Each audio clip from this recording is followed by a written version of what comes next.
শুভ দুপুর বন্ধুরা। আজকে সবাইকে খাই দাই খাবার নিয়ে বসে গেছি।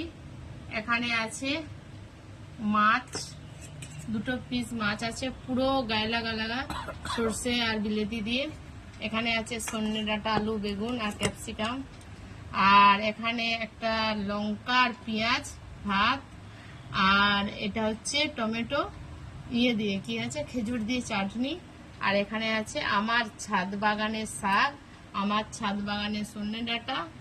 আর এটা তো আর বলতে পারবো না যে আমার পুকুর আছে কোনো, এটা কিনা মাছ। যাই হোক, এরপর আমি খেয়ে নেব।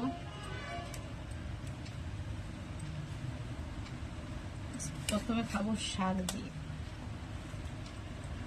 এই শাকের কোনো ওষুধ নেই, কিছু না, শাকটা সেনই একটা আলাদা।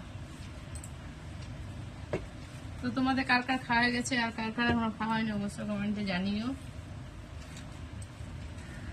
একদম সবুজ পাতা।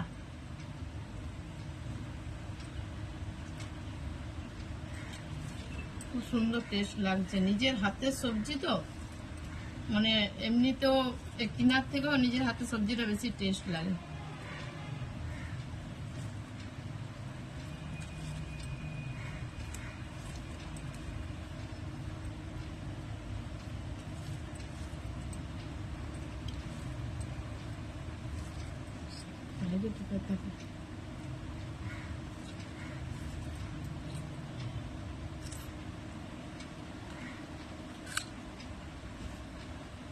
শাক দিয়ে কিন্তু লঙ্কাটা ভালো লাগে, পেঁয়াজটা কামড়ানো ভালো লাগে না।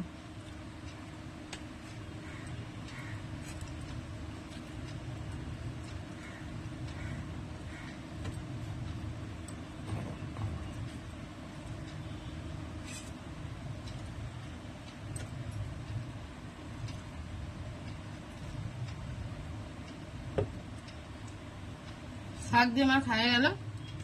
তো আমি তো পুরো খাওয়ার ভিডিওটা করি না, আগে তো বলছি ক্যামেরাম্যান খাওয়ার পর ওর অস্বস্তি হয় ভিডিওটা করার। তো জাস্ট অল্প করে প্রথম যে ভাতটা মাখি সেই ভাতটা তাড়াতাড়ি খেয়ে নিই। তো এরপরে আমি খাবো এই মাছের মশলাটা দিয়ে। তো মাছটা কেমন হয়েছে দেখি। দেখো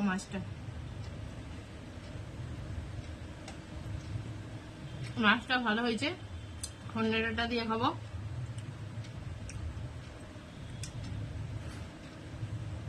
এটাও ভালো হয়েছে। তো বন্ধুরা বলবে কোনটা খারাপ হয়েছে।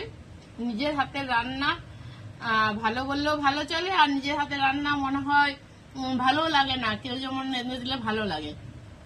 তো ভিডিওতে সবাই বলে যে ভালো হয়েছে, খারাপ হলেও ভালো বলে, খারাপ আর ভালো হলেও ভালো বলে। যাই হোক, আর কেউ যদি ডাল আলু পোস্ত ভাতও এনে দেয়, সেটা কিন্তু অন্য কারোর হাতে খায় না।